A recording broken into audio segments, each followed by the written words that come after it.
This is a continuation of The Prince and the Pauper by Mark Twain, comprising chapters 26 and 27.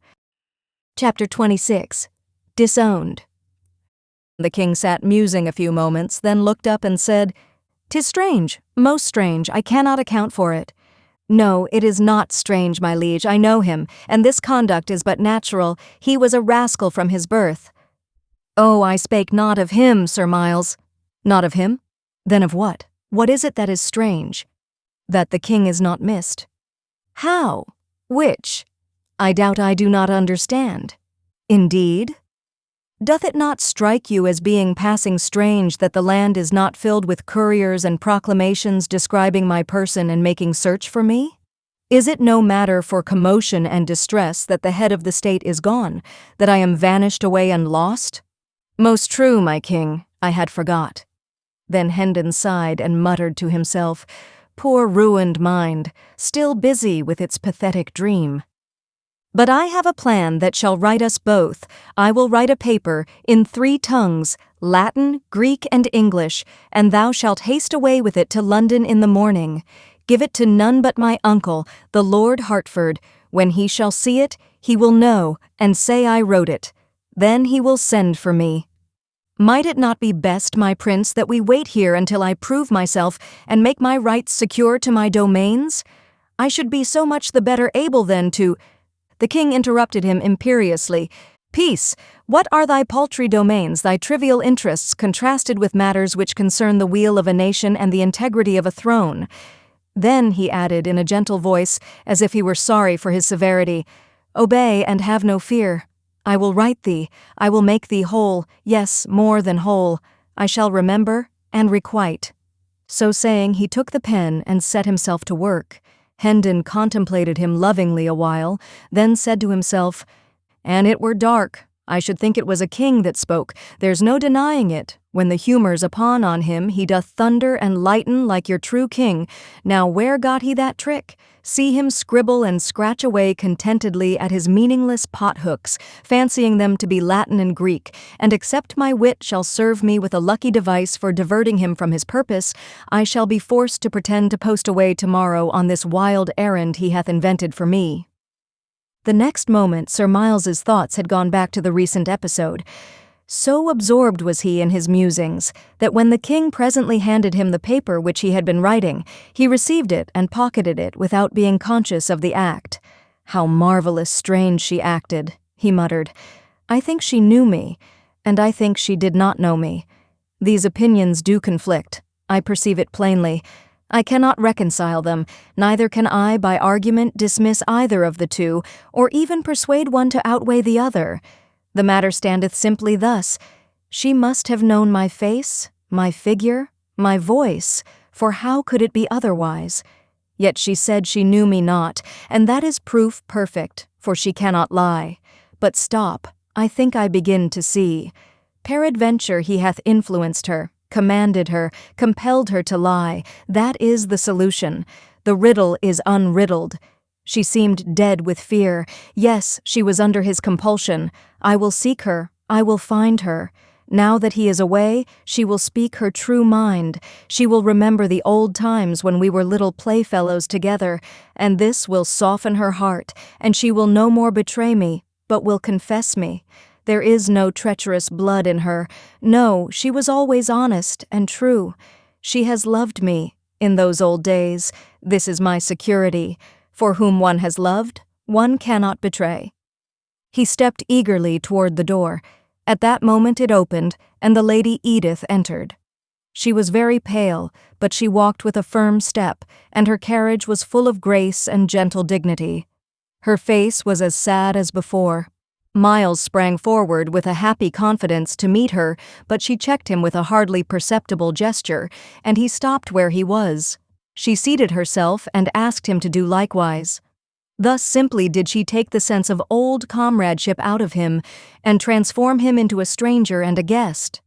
The surprise of it, the bewildering unexpectedness of it, made him begin to question, for a moment, if he was the person he was pretending to be after all. The Lady Edith said, "Sir, I have come to warn you. The mad cannot be persuaded out of their delusions, perchance, but doubtless they may be persuaded to avoid perils. I think this dream of yours hath the seeming of honest truth to you, and therefore is not criminal, but do not tarry here with it, for here it is dangerous." She looked steadily into Miles's face a moment, then added impressively, "It is the more dangerous for that you are much like what our lost lad must have grown to be if he had lived." "Heavens, madam, but I am he." "I truly think you think it, sir. I question not your honesty in that. I but warn you, that is all. My husband is master in this region. His power hath hardly any limit. The people prosper or starve as he wills. If you resembled not the man whom you profess to be, my husband might bid you pleasure yourself with your dream in peace. But trust me, I know him well. I know what he will do. He will say to all that you are but a mad impostor, and straightway all will echo him." She bent upon Miles that same steady look once more, and added, "If you were Miles Hendon, and he knew it, and all the region knew it, consider what I am saying, weigh it. Well, you would stand in the same peril, your punishment would be no less sure. He would deny you and denounce you, and none would be bold enough to give you countenance." "Most truly I believe it," said Miles bitterly. "The power that can command one lifelong friend to betray and disown another and be obeyed may well look to be obeyed in quarters where bread and life are on the stake and no cobweb ties of loyalty and honor are concerned." A faint tinge appeared for a moment in the lady's cheek, and she dropped her eyes to the floor, but her voice betrayed no emotion when she proceeded. "I have warned you, I must still warn you, to go hence. This man will destroy you else. He is a tyrant who knows no pity. I, who am his fettered slave, know this. Poor Miles and Arthur and my dear guardian Sir Richard are free of him, and at rest. Better that you were with them than that you bide here in the clutches of this miscreant. Your pretensions are a menace to his title and possessions. You have assaulted him in his own house. You are ruined if you stay. Go, do not hesitate. If you lack money, take this purse, I beg of you, and bribe the servants to let you pass. Oh, be warned, poor soul, and escape while you may." Miles declined the purse with a gesture, and rose up and stood before her. "Grant me one thing," he said. "Let your eyes rest upon mine, so that I may see if they be steady. There. Now answer me. Am I Miles Hendon?" "Number I know you not." "Swear it." The answer was low but distinct. "I swear—" "Oh, this passes belief. Fly, why will you waste the precious time? Fly and save yourself." At that moment the officers burst into the room, and a violent struggle began, but Hendon was soon overpowered and dragged away. The king was taken also, and both were bound and led to prison. Chapter 27. In Prison. The cells were all crowded, so the two friends were chained in a large room where persons charged with trifling offenses were commonly kept. They had company, for there were some 20 manacled and fettered prisoners here, of both sexes and of varying ages, an obscene and noisy gang. The king chafed bitterly over the stupendous indignity thus put upon his royalty, but Hendon was moody and taciturn. He was pretty thoroughly bewildered. He had come home, a jubilant prodigal, expecting to find everybody wild with joy over his return, and instead had got the cold shoulder and a jail. The promise and the fulfillment differed so widely that the effect was stunning. He could not decide whether it was most tragic or most grotesque. He felt much as a man might who had danced blithely out to enjoy a rainbow and got struck by lightning. But gradually his confused and tormenting thoughts settled down into some sort of order, and then his mind centered itself upon Edith. He turned her conduct over and examined it in all lights, but he could not make anything satisfactory out of it. Did she know him, or didn't she know him? It was a perplexing puzzle, and occupied him a long time, but he ended, finally, with the conviction that she did know him, and had repudiated him for interested reasons. He wanted to load her name with curses now, but this name had so long been sacred to him that he found he could not bring his tongue to profane it. Wrapped in prison blankets of a soiled and tattered condition, Hendon and the king passed a troubled night. For a bribe, the jailer had furnished liquor to some of the prisoners. Singing of ribald songs, fighting, shouting, and carousing was the natural consequence. At last, a while after midnight, a man attacked a woman and nearly killed her by beating her over the head with his manacles before the jailer could come to the rescue. The jailer restored peace by giving the man a sound clubbing about the head and shoulders. Then the carousing ceased, and after that, all had an opportunity to sleep who did not mind the annoyance of the moanings and groanings of the two wounded people. During the ensuing week, the days and nights were of a monotonous sameness as to events. Men whose faces Hendon remembered more or less distinctly came, by day, to gaze at the impostor and repudiate and insult him, and by night the carousing and brawling went on with symmetrical regularity. However, there was a change of incident at last. The jailer brought in an old man and said to him, "The villain is in this room. Cast thy old eyes about and see if thou canst say which is he." Hendon glanced up and experienced a pleasant sensation for the first time since he had been in the jail. He said to himself, "This is Blake Andrews, a servant all his life in my father's family. A good, honest soul, with a right heart in his breast.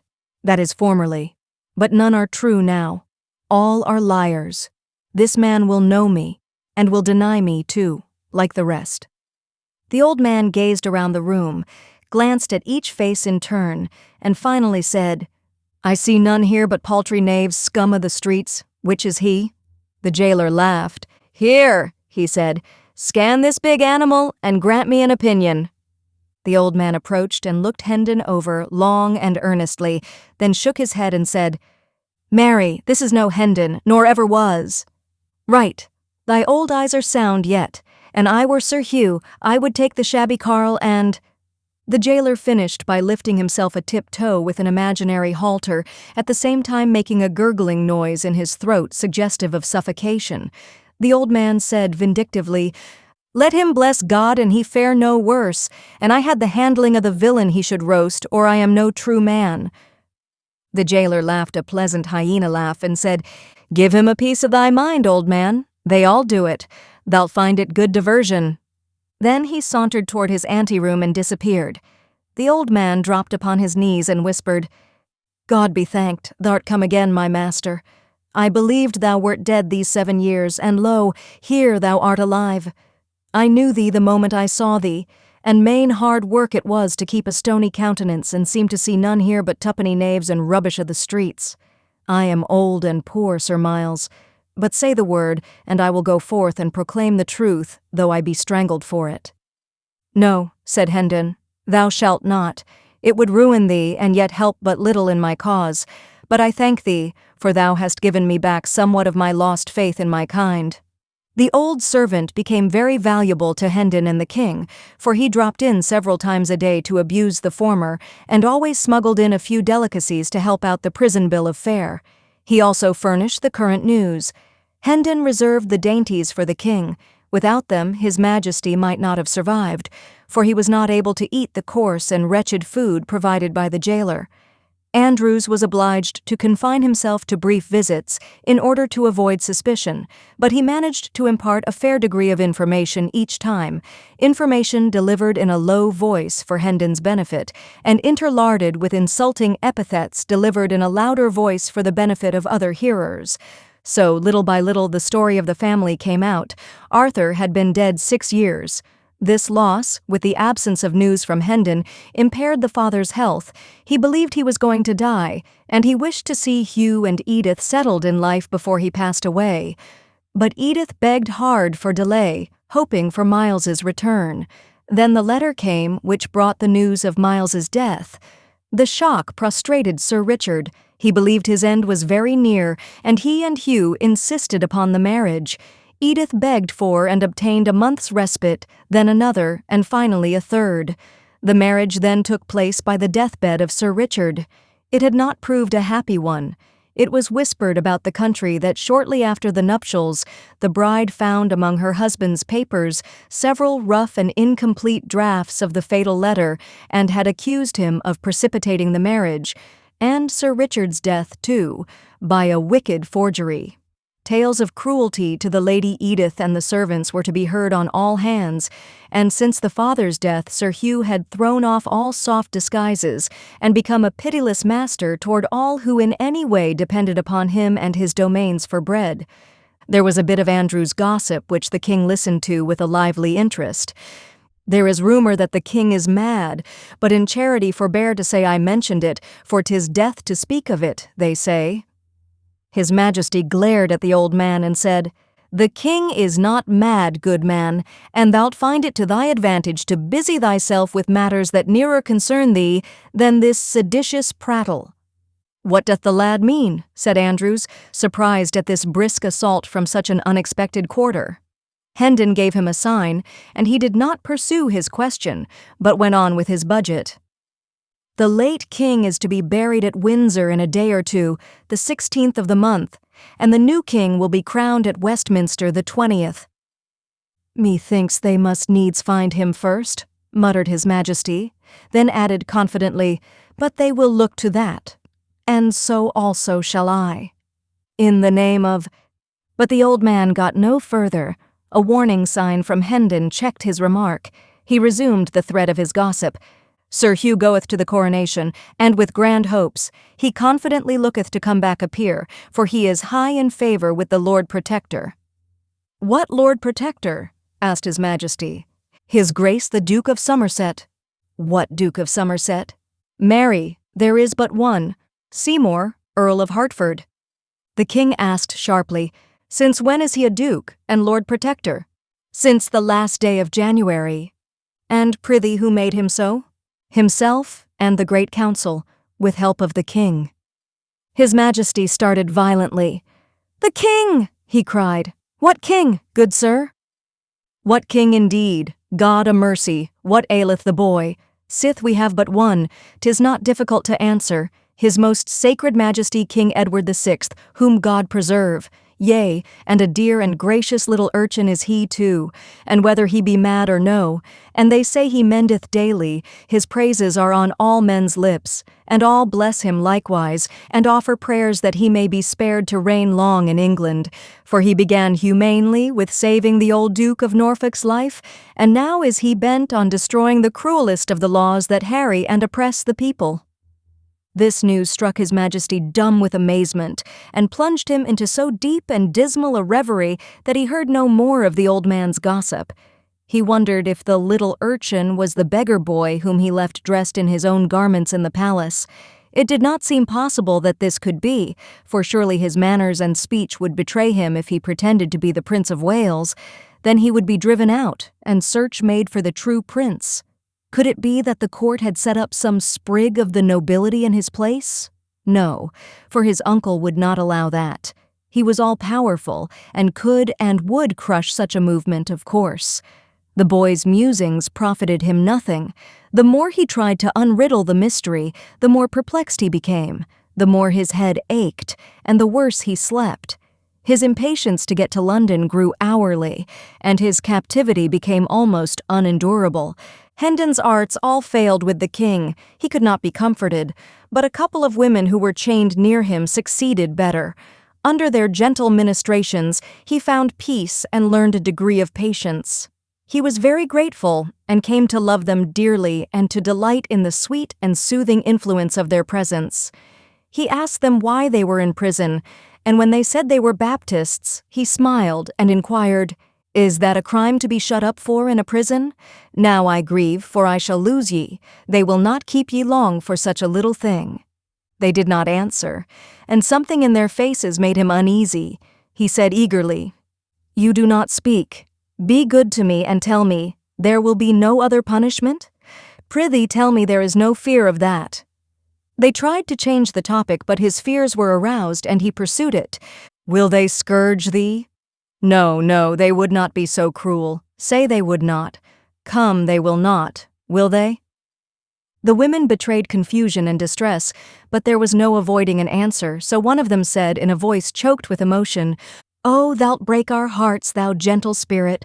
God will help us to bear our—" "It is a confession," the king broke in. "Then they will scourge thee, the stony-hearted wretches. But oh, thou must not weep, I cannot bear it.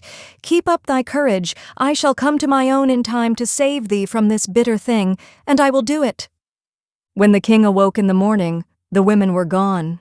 "They are saved," he said joyfully, then added despondently, "But woe is me, for they were my comforters."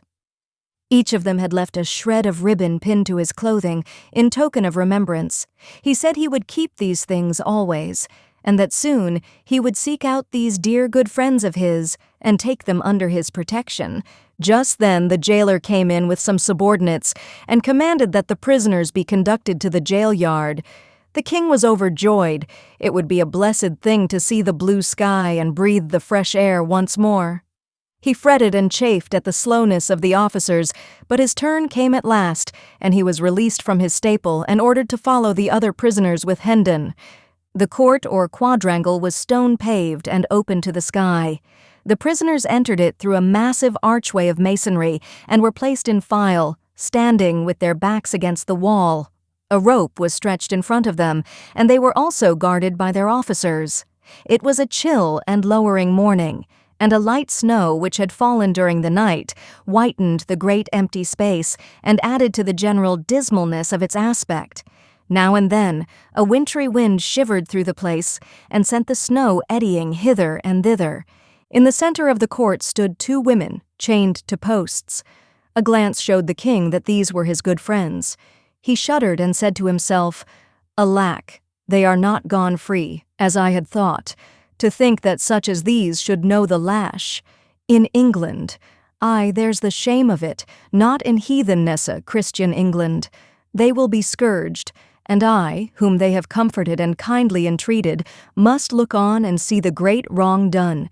It is strange, so strange, that I, the very source of power in this broad realm, am helpless to protect them. But let these miscreants look well to themselves, for there is a day coming when I will require of them a heavy reckoning for this work. For every blow they strike now, they shall feel 100 then." A great gate swung open, and a crowd of citizens poured in. They flocked around the 2 women and hid them from the king's view. A clergyman entered and passed through the crowd, and he also was hidden. The king now heard talking, back and forth, as if questions were being asked and answered, but he could not make out what was said. Next, there was a deal of bustle and preparation, and much passing and repassing of officials through that part of the crowd that stood on the further side of the women, and whilst this proceeded, a deep hush gradually fell upon the people. Now, by command, the masses parted and fell aside, and the king saw a spectacle that froze the marrow in his bones. Faggots had been piled about the 2 women, and a kneeling man was lighting them. The women bowed their heads and covered their faces with their hands.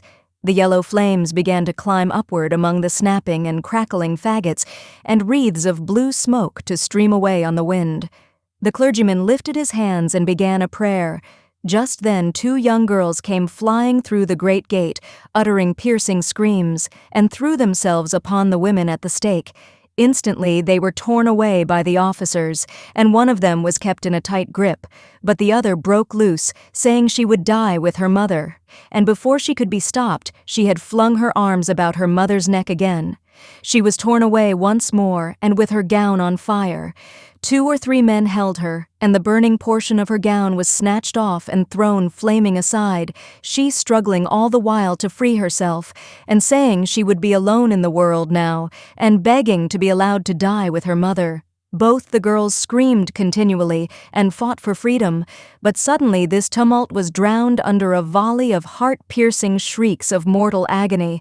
The king glanced from the frantic girls to the stake, then turned away and leaned his ashen face against the wall and looked no more. He said, "That which I have seen in that one little moment will never go out from my memory, but will abide there, and I shall see it all the days, and dream of it all the nights till I die. Would God I had been blind." Hendon was watching the king. He said to himself with satisfaction, "His disorder mendeth, he hath changed, and groweth gentler. If he had followed his wont, he would have stormed at these varlets and said he was king and commanded that the women be turned loose unscathed. Soon his delusion will pass away and be forgotten, and his poor mind will be whole again. God speed the day. That same day, several prisoners were brought in to remain overnight, who were being conveyed under guard to various places in the kingdom to undergo punishment for crimes committed. The king conversed with these. He had made it a point from the beginning to instruct himself for the kingly office by questioning prisoners whenever the opportunity offered, and the tale of their woes wrung his heart. One of them was a poor, half-witted woman who had stolen a yard or two of cloth from a weaver. She was to be hanged for it. Another was a man who had been accused of stealing a horse. He said the proof had failed, and he had imagined that he was safe from the halter. But no, he was hardly free before he was arraigned for killing a deer in the king's park. This was proved against him, and now he was on his way to the gallows. There was a tradesman's apprentice whose case particularly distressed the king. This youth said he found a hawk one evening that had escaped from its owner, and he took it home with him, imagining himself entitled to it, but the court convicted him of stealing it and sentenced him to death. The king was furious over these inhumanities and wanted Hendon to break jail and fly with him to Westminster so that he could mount his throne and hold out his scepter in mercy over these unfortunate people and save their lives.